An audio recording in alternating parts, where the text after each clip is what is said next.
te massacrer calmement les gens comme ça? On n'avait pas l'impression que tu te battais, on avait l'impression que tu rangeais ton bureau. Oui. Ça va, monsieur?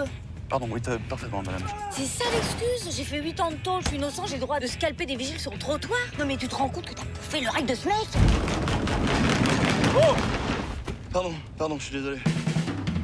Une jeune veuve inspectrice de police croise le chemin d'Antoine, incarcéré injustement pendant 8 ans par son ex-mari. C'est le point de départ du film En liberté, réalisé par Pierre Salvadori.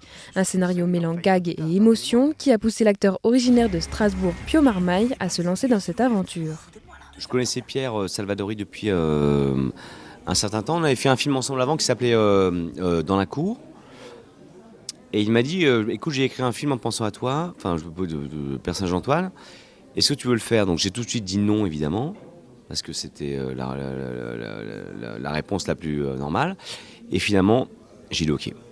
Parce que je trouve ça extrêmement bien écrit, hyper surprenant, enfin je sais pas, enfin un truc, une expérience de vie géniale, quoi. Enfin moi, ce film était à faire, c'est un truc qui m'a assez bouleversé.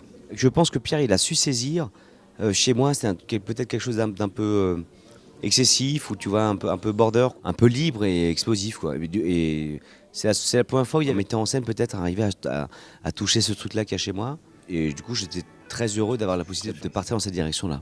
Et ce rôle d'un ex-bijoutier, n'arrivant pas à reprendre une vie normale après sa sortie de prison, colle à la peau de l'acteur, qui a l'habitude de jouer des personnages outsiders.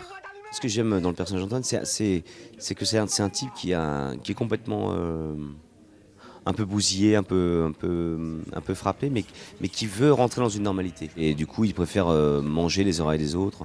Et il ne met pas de coup de couteau, mais c'est quelqu'un d'extrêmement violent. Hein. Ouais. Et pour voir le film sur grand écran, c'est à partir de demain.